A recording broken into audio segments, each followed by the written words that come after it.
Ini permintaan terakhir Amin Rais jika ajal menjemputnya. Waduh, merinding. Mr. Jokowi segera sukarela ya, mundur ya, atau Anda menghadapi rakyat. Kira-kira demikian. Putar-putar itu terjadi, mungkin kita lebih Anja.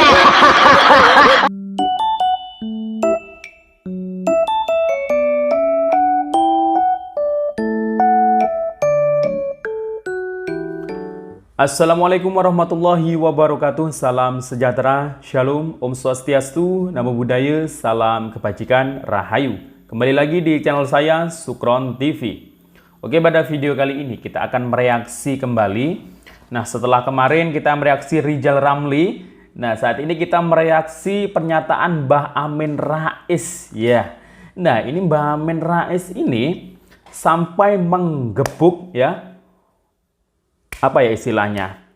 Ya, menjotos tangannya sendiri ya, menggebuk tangannya sendiri. Mungkin dia kesal ya terhadap Presiden Jokowi karena people power-nya ini selalu gagal melulu ya. Dan dengan pernyataannya juga ada kata-kata yang menarik di situ, memberikan Bapak Presiden Jokowi dua pilihan. Intinya sih untuk menurunkan Presiden Jokowi. Nah, nggak ada kapok-kapoknya orang ini ya.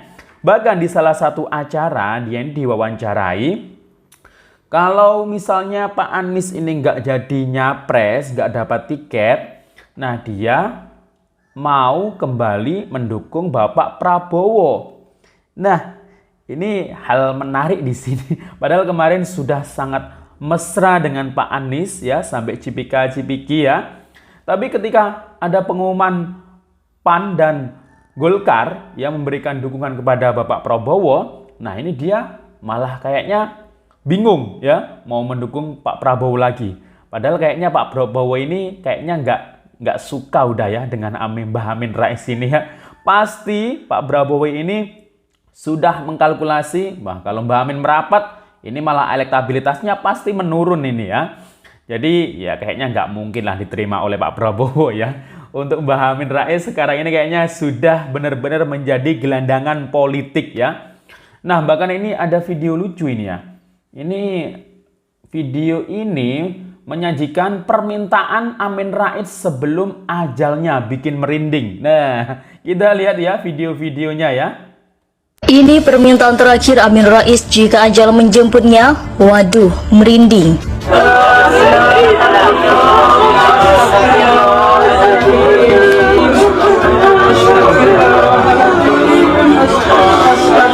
Permintaan lainnya minta dipertemukan keluarga lah, keluarga sudah datang semua kan. Jadi gimana Pak? Keluarga nomor sampai kapan Pak? Ini sampai sore belum pulang ini. Masih besok masih bisa. Ya insya Allah ya.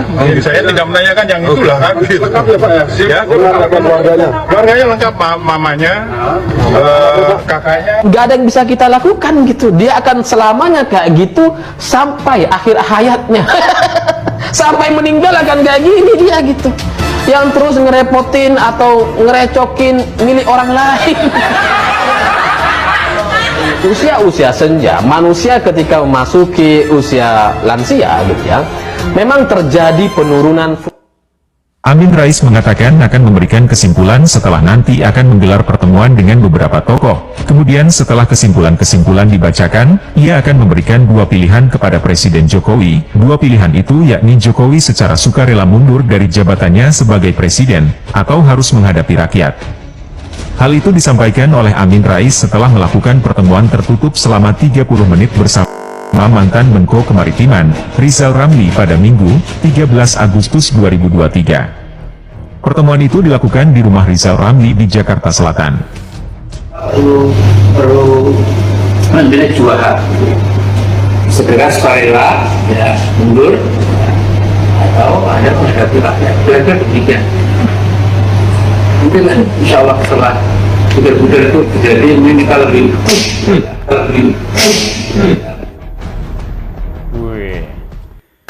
Setelah deklarasi Emosi, ya? tadi yang dilakukan oleh 4 partai berbarengan untuk mendukung Pak Prabowo, tanggapannya seperti apa Pak?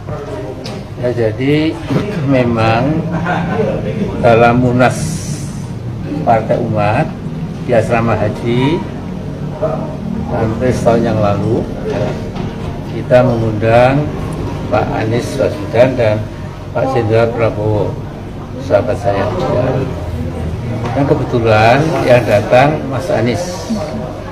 Rupa-rupanya undangan untuk Pak Prabowo tidak disampaikan oleh anak buahnya Pak Prabowo. Nah, ini sudah jelas ya. Jadi ternyata ya Partai Gerindra ya, Pak Prabowo dan yang pasti pengurus partainya ini sudah nggak menerima Mbah Amin. Buktinya mereka ketika diundang Mbah Amin yang nggak datang, yang datang cuma Pak Anies Baswedan ya. Lah nggak mungkin lah kalau nggak disampaikan ke Pak Prabowo. Jadi benar-benar karena Pak Prabowo ini merupakan bagian dari pemerintah ya, saat ini sangat cinta, membela, taat pada Bapak Presiden Jokowi, ya nggak mungkin lah berteman lagi dengan orang yang sangat membenci Pak Presiden Jokowi. Nah, jadi dia bingung sendiri sekarang. Sehingga waktu itu memang Partai Umat mendukung pencapresan Pak Anies Baswedan. Nah, kemudian waktu itu ada wartawan yang bertanya, Pak Amin ya kalau dapat tiket, kalau kemudian dihalangi oleh kekuatan tertentu sehingga tidak bisa, ya tentu kalau begitu saya pasti kembali ke Pak Prabowo. Karena buat saya Pak Prabowo itu memang patriot, paham masalah dan tegas. Ya. Itu dia lagi bingung ini ya, benar-benar jadi gelandangan politik ini. Di sana nggak jadi, di sana nggak terima. dulu lah ya, makasih. Tapi kan Pak Prabowo menyatakan pemerintah gitu Pak tadi pada pidatonya Pak. Nah kan, nggak mau jawab kan? Mantan Ketua MPR RI sekaligus Ketua Majelis Syuro Partai Umat Amin Rais merespon soal 4 parpol mendukung Prabowo Subianto di Pilpres 2024. Amin Rais mengungkapkan bahwa ia bisa saja kembali dukung Prabowo Subianto jika Anies Baswedan gagal maju jadi capres dari Koalisi Perubahan untuk Persatuan. Seperti dalam Munas Partai Umat di Asrama Haji setahun yang lalu. Kita mengundang Pak Anies Baswedan dan Pak Jenderal Prabowo sahabat saya, kata Amin Rais ditemui di Jakarta Selatan, Minggu. Kebetulan yang datang Mas Anies, rupa-rupanya undangan untuk Pak Prabowo tidak disampaikan oleh anak buahnya sehingga waktu itu memang Partai Umat mendukung pencapaian Mas Anies Baswedan, sambungnya. Kemudian Amin Rais mengungkapkan bahwa ia bisa saja kembali mendukung Prabowo Subianto jika Anies Baswedan tidak bisa maju jadi capres. Kemudian waktu itu ada pertanyaan kalau dihalangi oleh kekuatan tertentu sehingga tidak bisa maju. Tentu kalau begitu, kembali ke Pak Prabowo. Karena buat saya itu Pak Prabowo memang patriot paham masalah dan tegas, jelasnya. Diberitakan sebelumnya Partai Golkar dan Partai Amanat Nasional, PAN, telah secara resmi menyatakan dukungan untuk Prabowo Subianto maju sebagai calon presiden, capres, untuk Pilpres 2024 mendatang. Mengenai presiden, itu harus disebut langsung namanya Anies Baswedan. Ketika Anies bertemu dengan Amin Rais, terlihat Anies langsung memeluknya. Ia tampak melakukan gestur cium pipi kanan dan cium pipi kiri kepada Amin Rais. Deklarasi dukungan Partai Golkar dan PAN disampaikan langsung oleh Ketua Umum Golkar Airlangga Hartarto dan Ketua Umum PAN Zulkifli Hasan kepada Ketua Umum Partai Gerindra Prabowo Subianto dan Ketua Umum PKB Muhaimin Iskandar di Museum Perumusan Naskah Proklamasi. Bagaimana kalau kemudian ternyata Anies Baswedan tidak mendapatkan tiketnya? Prabowo is our choice. Yang jelas bukan Pak Ganjar, gitu. Oh, oke. Kemudian tinggal Pak Prabowo dan Pak Ganjar, ya otomatis kita dukung Pak Prabowo karena kita sudah tahu lah.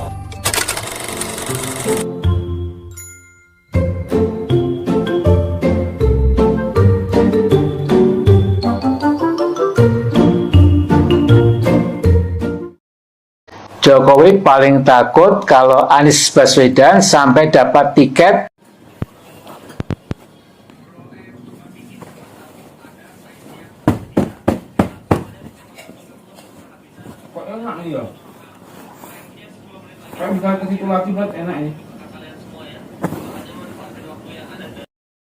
Jatuh, satu, harga BBM kita akan turunkan. Mulia sekali niat Anda, Bos. Ketika Jokowi jatuh, Anda punya niat menstabilkan harga, menurunkan harga BBM, menurunkan harga tarif dasar listrik dan lain-lain. Tapi ada satu yang Anda lupa, bos. Ketika Pak Jokowi mencoba menstabilkan harga BBM, menyamakan harga BBM di Papua dan di Jawa, Anda diam saja. Anda kemana saja, bos? Anda ingin Indonesia kembali ke 20 tahun yang lalu, ke zaman B.J. Habibie. Maksud Anda seperti apa? Kita mesti balik lagi ke tahun yang baru. Sementara pembangunan sementara ini udah cukup maju, bos. Infrastruktur udah cukup bagus untuk dilalui. Investasi di suatu daerah sudah mulai beranjak membangun. Investor sudah mulai masuk ke daerah-daerah. Terus gini, bos, Anda berbicara seperti itu seolah-olah Anda ini suci, Anda ini benar. Tapi ketika Anda menyampaikan sesuatu yang salah dan Anda mengaminkan, terus Anda sendiri yang menyebarkan berita itu, Anda nggak malu, bos? Bagaimana mungkin rakyat percaya, bos? Ketika sesuatu yang salah saja Anda sampaikan, Anda aminkan, dan itu menjadi seolah-olah suatu kebenaran. Anda ingat kasus Ratna Sarumpait? Bagaimana Anda mencaci maki presiden? Bagaimana Anda merendahkan keamanan NKRI? Bagaimana Anda mempercayai semua itu sementara itu sendiri Anda sendiri belum tahu gitu kan kebenarannya seperti apa? Janganlah kita berpikir seperti itu, bos. Indonesia ini udah cukup maju. Rakyat udah mulai pintar. Investasi di Indonesia sudah mulai beranjak maju, sudah mulai beranjak bangkit. Anda lihat Pandeglang seperti apa? Main sekali-kali ke Pandeglang seperti apa? Bandingkan Pandeglang 20 tahun yang lalu ke zaman 2023 sekarang. Anda ini hanya golongan orang-orang yang sakit hati. Anda ini adalah orang-orang yang membenci kemajuan negeri ini. Bagaimana rakyat percaya ketika yang sesuatu yang salah saja yang Anda aminkan itu menjadi sesuatu yang berita bohong, dan itu sangat menggembarkan, bos. Apalagi nanti ke depannya seandainya kalau misalnya dari kubu Anda yang memimpin NKRI ini ada berita perang aja, nanti Anda yakinkan, Anda aminkan, dan Anda sebarkan.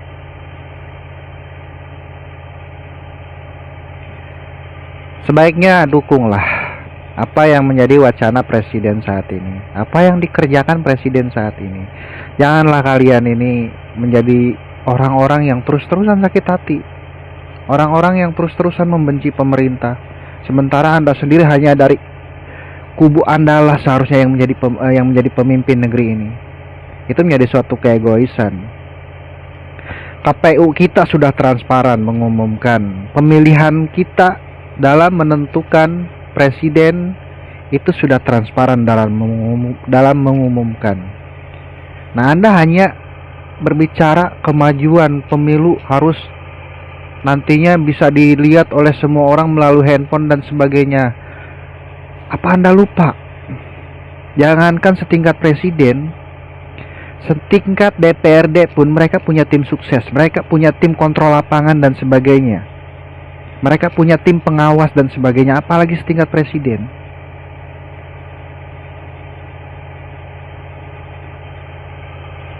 Cobalah kalian mengerti perasaan rakyat seperti apa yang ingin negeri ini merdeka.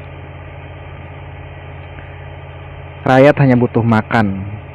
Rakyat hanya butuh kemajuan suatu daerahnya. Dan apa yang Jokowi bangun semata-mata demi rakyat. Kalian hanya kaum-kaum pembenci pemerintah yang saat ini pemerintah lagi membangun, pemerintah lagi memfasilitasi. Paham kan maksud saya, Pak?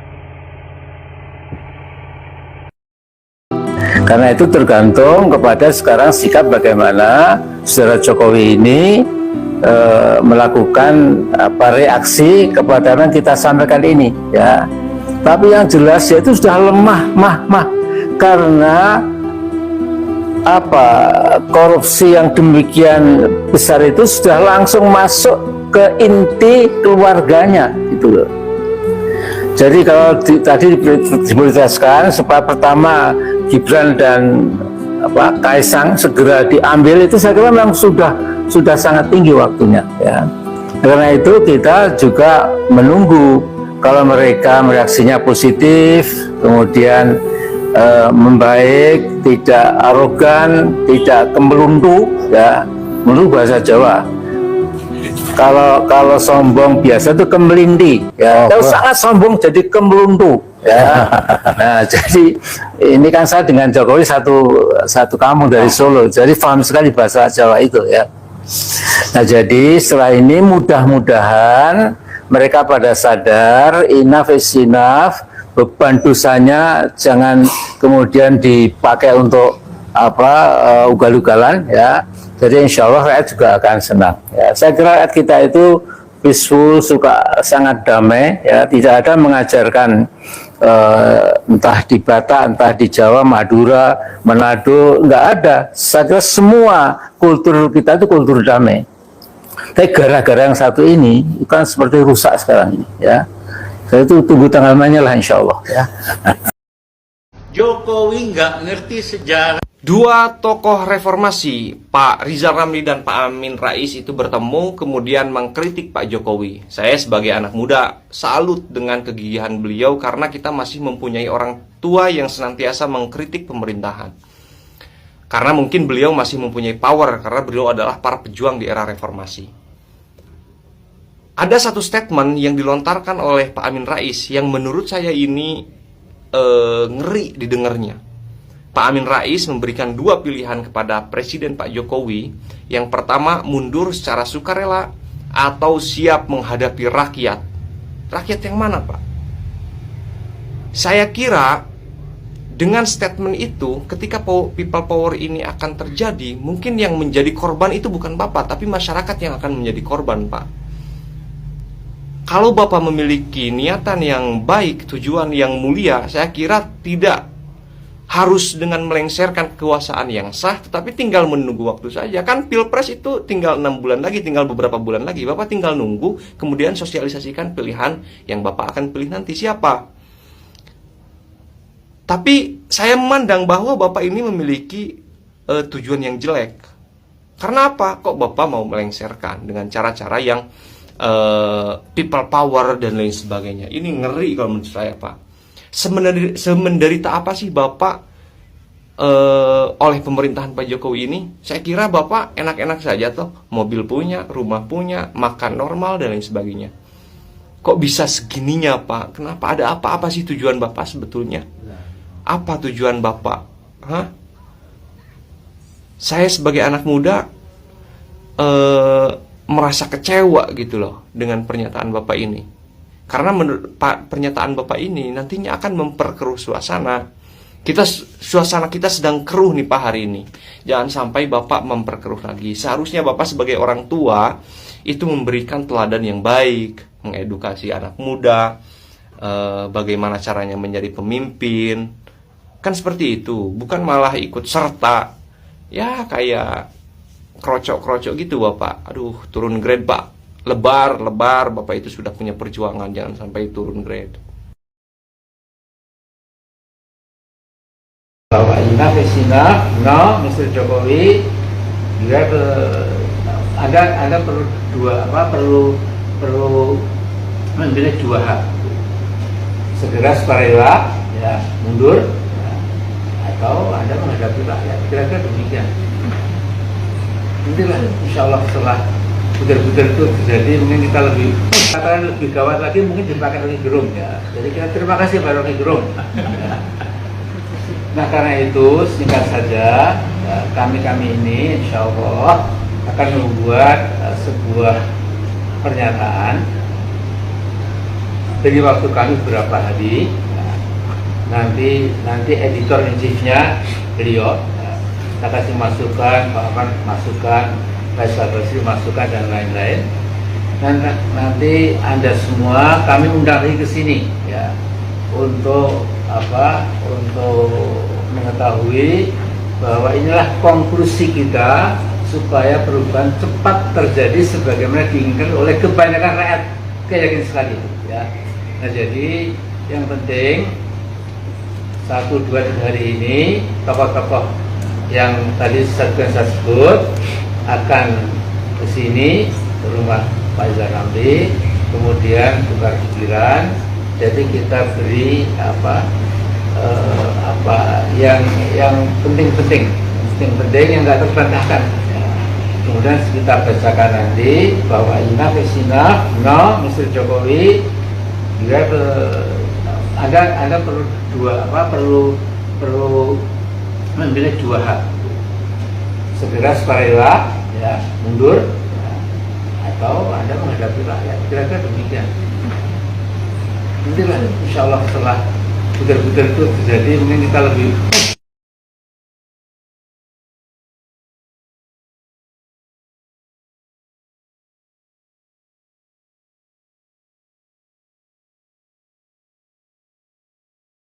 Itu jadi bagus sekali dibandingkan dengan ini Pak Jokowi ini, ya. Nah, jadi waktu itu saya ditanya wartawan Newsweek, New York Times dan lain-lain. Dia menanyakan pada saya, kapan Mr. Soeharto akan step down. Saya mengatakan, listen to me, in a matter of days, not weeks, dalam hitungan hari, bukan minggu. Apa betul? Ya, percaya saya begitu. Memang 5 hari setelah itu memang artinya Pak Harto itu step down karena beliau negarawan, tidak ngotot, ya. Nah, yang satu ini, ya, kita akan nilai sendiri, ya. Sampai Rocky Gerung mengatakan dia ini itu memang saya kira memang maklum lah, ya. Kalau ada kata yang lebih gawat lagi mungkin dipakai Rocky Gerung, ya. Jadi kita terima kasih Pak Rocky Gerung, ya. Nah, karena itu singkat saja, ya, kami ini insya Allah akan membuat sebuah pernyataan, ya. Beri waktu kami beberapa hari, ya. Nanti editor in chiefnya beliau, ya. Saya kasih masukan, Pak Ahmad masukan, Faisal Basri masukan dan lain-lain. Dan nanti Anda semua kami undang lagi ke sini, ya, untuk mengetahui bahwa inilah konklusi kita supaya perubahan cepat terjadi sebagaimana diinginkan oleh kebanyakan rakyat. Tokoh-tokoh oposisi yang selama ini juga sudah bersuara itu bisa bergabung dengan kita untuk bagaimana ini bisa segera terwujud. Saya kira itu mungkin tambahannya. Terima kasih, Pak. Silakan. Yang penting itu kan kesamaan hati dan pikiran.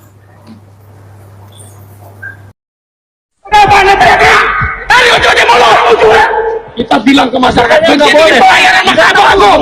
Begini pelayanan Mahkamah Agung.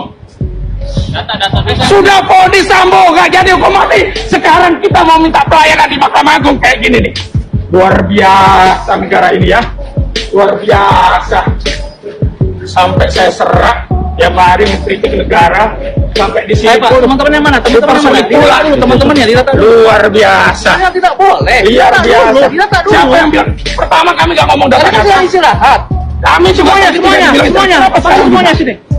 Data dulu. Jangan. Bapak yang ngatur. Ya. Loh. Tadi Bapak tadi. Tadi ujungnya mulu. Kurang ajar kamu, ya. Itu. Kita dulu, Pak. Kita dulu. Kita bukannya. Biasa. Sales IKN di mana? Di sini saya bisa memahami dari setiap kata-kata Rocky Gerung. Ternyata Rocky Gerung bukan mewakili suara rakyat. Ternyata Rocky Gerung itu suaranya mewakili orang-orang yang rakus, orang-orang yang haus akan jabatan.